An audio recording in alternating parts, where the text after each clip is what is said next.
Pagdating sa biyaya ng karagatan, ang mga lamang dagat sa bayan ni Juan, siksik, liglig at umaapaw. Pero sa lawak ng ating mga karagatan, siguradong marami pang lamang dagat ang di pa natikman ng maraming Juan.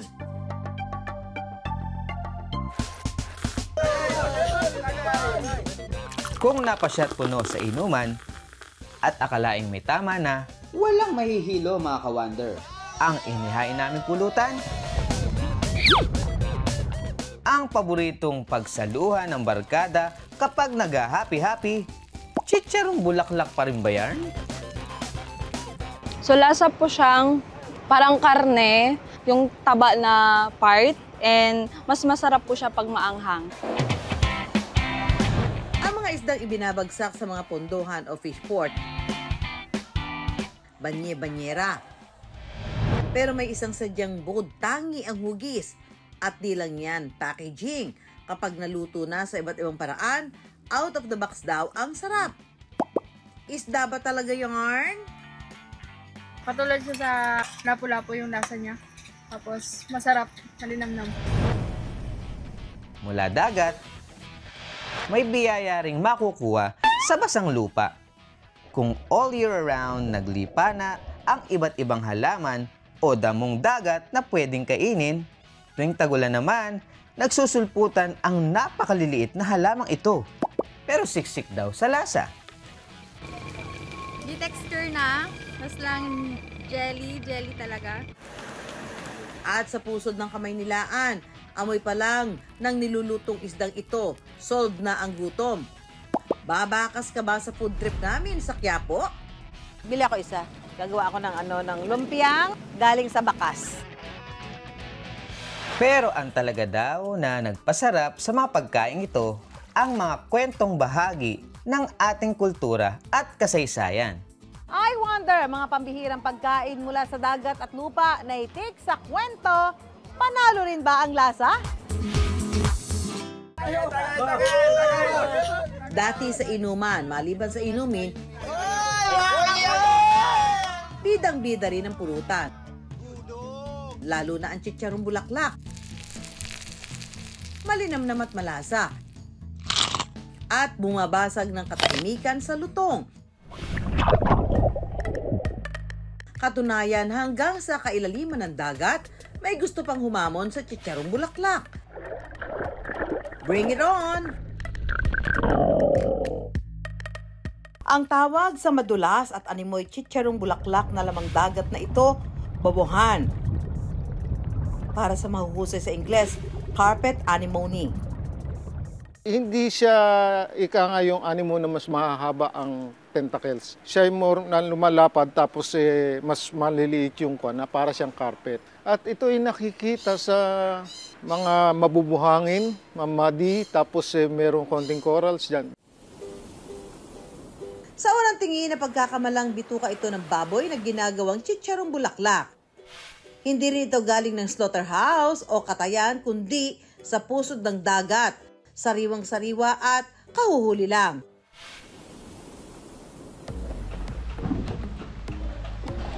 Isa nga sa nangunguhan ng bubuhan ang mga mangingisdang si Ramadan at King.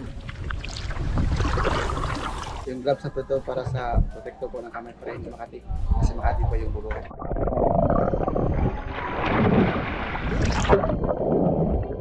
Ilang lubog at langoy din ang ginawa nila Ramadan at King bago sila tuluyang makakita ng bubuhan. At dahil target spotted na,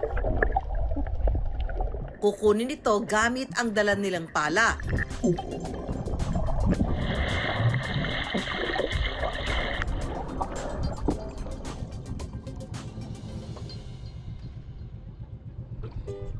At diretso kusina na para iluto.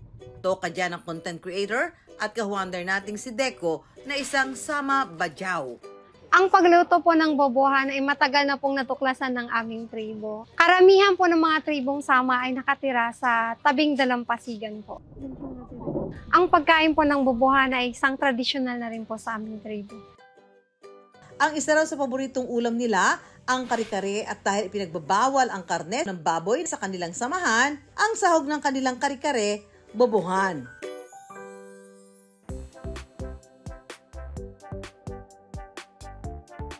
Sa pagluluto ng bobohan, kailangan masigurado ang kalinisan. Bubuhusan muna ng mainit na tubig para mas madali siyang linisin. Kailangan natin siyang katasan para matanggal yung tubig-tubig sa loob. Dahil hindi natin kailangan yun masama sa pagluluto dahil ito'y nakakahilo. Kapag ganito na yung tsura, pwede na natin siyang kiskisin para matanggal yung katas. Napaka-importante ng proseso na to para safe natin siyang makain. Matapos linisin at hiwain ng bobohan, igigisa na ang bawang at sibuyas sa mainit na kawali. Ilalagay ang mga pulbos na pampalasa. Ilalagay na natin ang ating na-slice na bobohan. Ilalagay na rin ang papaya. At hihintayin magtubig at kumulo. Sunod na ilalagay ang gata at hanggang maluto. Ito na ang ating kare-kareng bobohan. Pasok naman kaya sa panlasa ni Juan? So lasa po siyang parang karne, yung taba na part. Mas masarap po siya pag maanghang. Nga po. Isang tayo. Pero bago maparami ang kain ng bobohan, may paalala sa ating mga ka-wonder. Nagagamit sila as refuge ng ibang isda. Kung sizable ang pagkakakuha, meaning talagang totally hina-harvest sila doon, maaaring magkaroon ng epekto doon sa kanyang habitat dahil magkakaroon ng imbalance. Pero kung kinukuha lang siya ng hindi ganong karami, para lang doon sa mga sustainability nila, hindi siya ganon nakaka-epekto.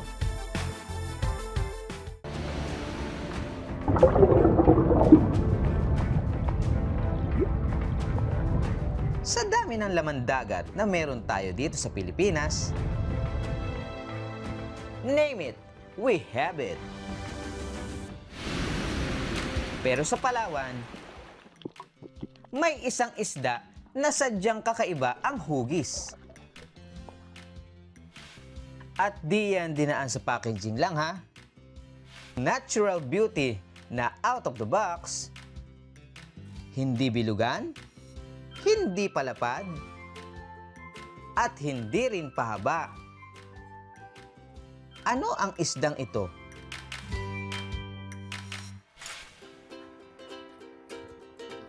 Ang kakaibang isdang ito, paboritong ulamin ng pamilya ng mangingisda at ka-wonder nating si Yolmar. Ang kaban-kaban o boxfish. Yung outer covering niya, comprises siya ng parang armor na plates. Hexagonal yan. Meron siyang carapace. Yung lulo ko talaga kumukuha niyan eh. Sinubukan namin na kumain din. Sarap nga. Kapatid ko talaga yung paborito niya. Pada tuwing maglalaot kami, yun ang laging request niya. Bata pa lang daw si Yolmar, sinasama na siya ng kanyang ama upang mangisda. Itong araw ang nakapagtapos sa kanya sa pag-aaral, na siya namang naging hanap buhay niya rin. Graduate po ako ng computer technician tsaka basic electronics. Tapos na-realize ko parang gusto ng katawan ko talaga ng dagat, umuwi ako sa amin. Siyempre, lalo na gusto mo rin talaga makasama rin pamilya mo. Mga ka-wonder, manghuli na tayo ng kaban-kaban. At 2 ori lang yung paghuhuli namin dito.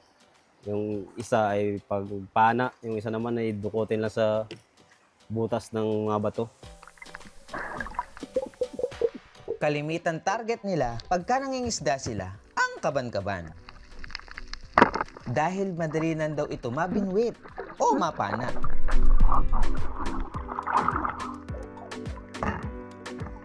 Pero wag ka ha, bihira itong lumabas kapag maganda ang panahon at malinaw ang dagat. Panalo raw ang bawat huli ng kaban-kaban dahil malaman daw ito. At masarap kesa sa ibang isda.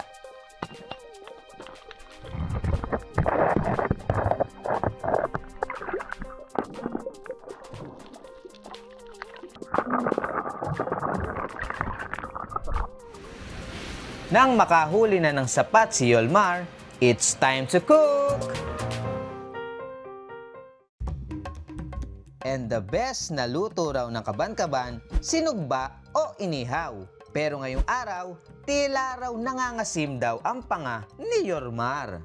Kasi nga daw, sa halip na sinugba, magpapaksiw siya ng kaban-kaban. Sa pagluluto daw ng paksiw ng kaban-kaban, tatanggalin ang laman loob at lilinisin ang isda. Ilalagay ang luya, bawang, at sibuyas.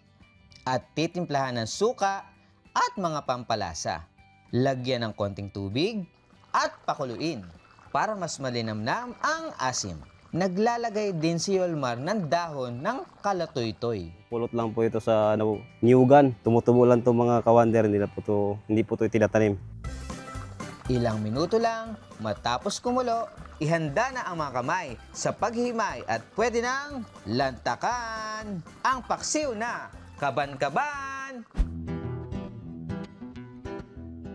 Katulad siya sa lapu-lapu yung lasa niya. Tapos masarap, malinamnam. Pero may paalala ulit kami mga kawander.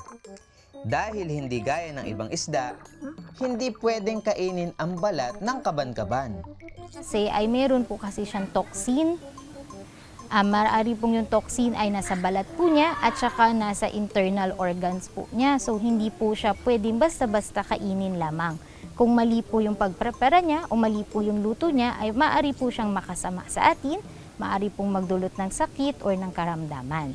Pero ganun pa naman po, maaari naman po siyang kainin at saka meron din naman po siyang... Sa karagatan, maraming halaman at damo rin na pwedeng kainin tulad ng lato at agar-agar. Pero umahon muna tayo sa tubig at pumasyal sa kabukiran. Pero di para sa mga karaniwang gulay at halaman, ang punteriya natin sa palayan ang ubod ng liliit na halamang ito. Animoy lumot na sa basang lupa lang din tumutubo. Ito ang tabtaba. Sino ba naman ang hindi maiintriga sa hitsura ng pagkain ito? Ayon sa wildlife expert na si Romulo Bernardo, ang tabtaba karaniwang tumutubo tuwing tag-ulan. Itong tabtaba, isang uri ng cyanobacteria.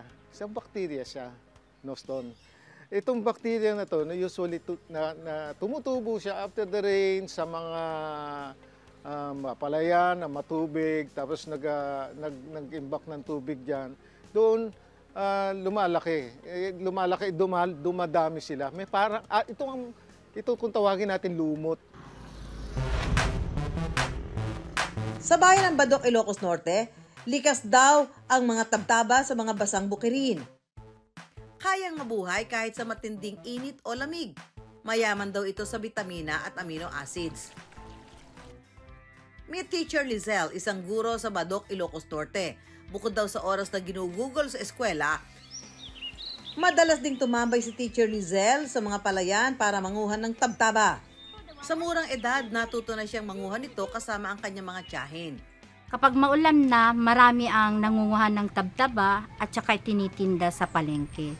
Kasi dito sa Ilocos, gustong-gusto namin ang tabtaba. Kahit nga may maayos ng buhay, hindi pa rin doon nakakalimutan ni Teacher Lizelle ang pangunguhan ng tabtaba. Ang paborito ni Teacher Lizelle, ensaladang tabtaba. Banlian o iblansyang tabtaba sa mainit na tubig. Sapat na ang 1 minuto para manatiling malambot at buo ang tabtaba. Pigaing mabuti para mas masarap kung walang tubig ito. Lagyan ng kalamansi para sa kaunting asim at bagoong isda para sa alat at dagdag na linamnam. Ang nagpapalasa nito ay yung bagoong at saka yung kalamansi. Pag idinagdag na yun sa tabtaba, tataba kang lalo.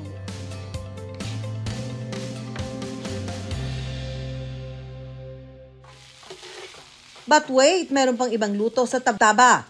Ang isusunod nating lulutuin ay ang ginisang tabtaba. Una, igisa ang bawang at sibuyas. Lagyan ng konting luya. Ngayon, pwede na nating ilagay ang tabtaba. Hintayin na mag-iba ang kulay ng tabdaba at saka sunod na ilagay ang patis para sa dagdag na alat at lasa.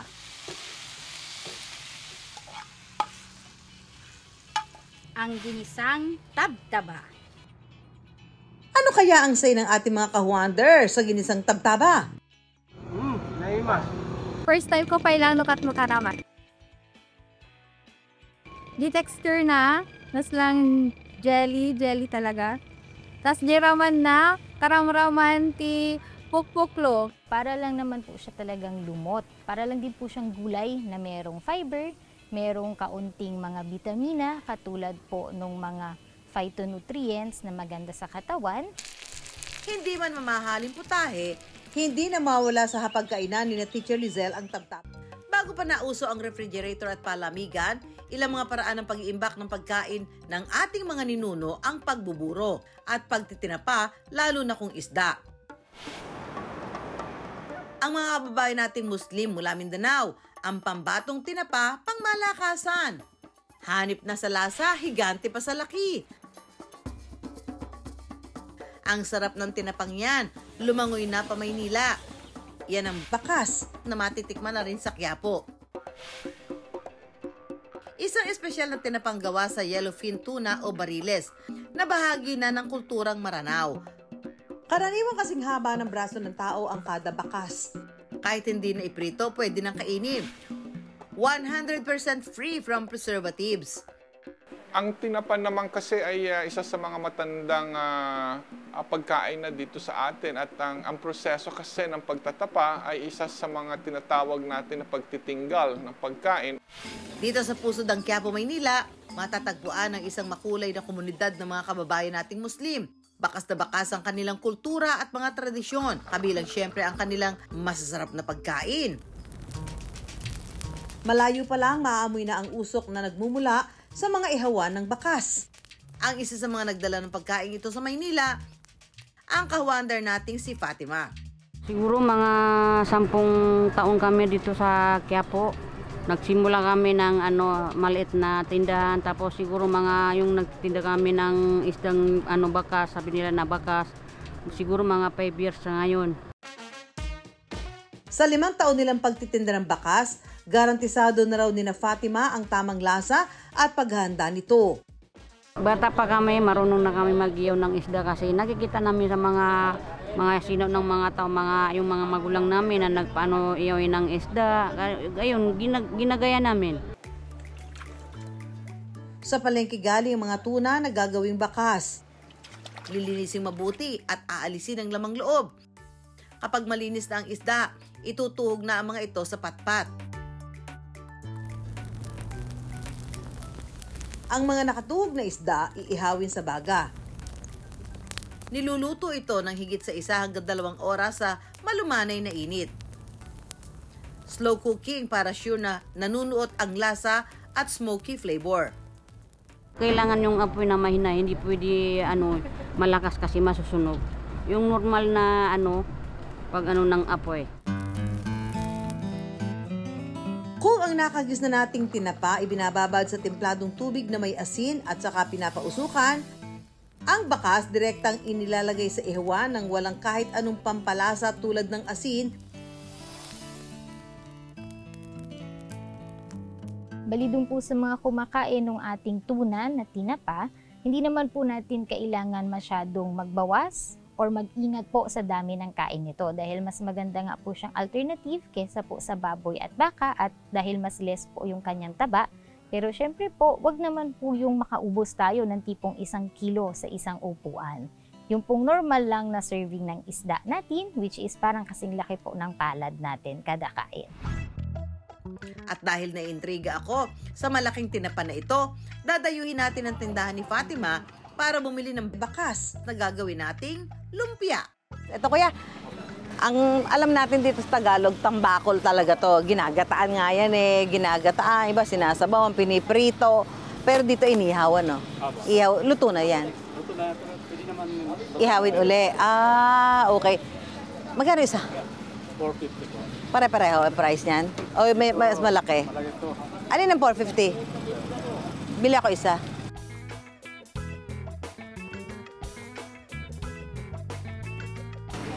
Yan. Lika, let's go. Luto na tayo. Sa pagluluto ng lumpiang bakas, himayin at alisin ang tinik bago isahog kasama ang iba pang mga sangkap. Unay, igisa ang bawang at sibuyas. Isunod ang hinimay na bakas.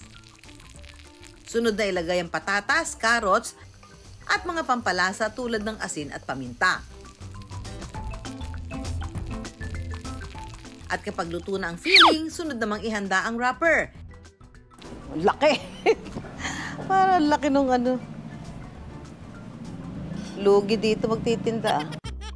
Higante rin kaya sa sarap ang aking lumpiang bakas?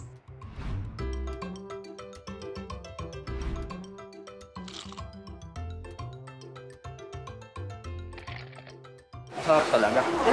Crispy yung torte, sa loob. Tsaka ang lasang-lasa mo yung ano. Yung isda? Yung isda. Yeah, lasang fish. Lasang ano? Lasang isda. Pwede yung ulam o merienda? Pwede. Both. Wow! Perfect! Bakas na bakas ang sarap ng bakas, mga ka-wonder! Mula Mindanao hanggang Maynila, dala ng bakas ang lasa, kwento at isang tradisyon. Isang simpleng luto sa isda na sumasalamin sa yaman ng kultura ng bayan ni Juan. Itsurang chicharong bulaklak mula kailaliman ng dagat. Yan ang pambihirang sarap ng bobohan. Isdang kakaiba ang hugis. Out of the box daw ang lasa. Ang ubod ng liliit na tabtaba sa basang bukid. Mamumutik-tik daw sa linamnam. Ang higanting tinapa ng mga Maranao, lumangoy na ang lasa hanggang kamay nilaan. Kaya bakas na bakas ang lasa ng bakas. Mga ka-wonder, kung may mga topic po kayo na gusto pag-usapan, mag-email lang po kayo sa iwondergtv@gmail.com. Ako po si Susan Enriquez. At i-follow niyo po ang aming social media accounts na iWonder. Ito po ulit si Empoy Marquez. At samahan niyo po kami tuwing linggo ng gabi, alas 8 sa GTV. At ang mga tanong ni Juan, bibigyan namin ng kasagutan dito lang sa iWonder.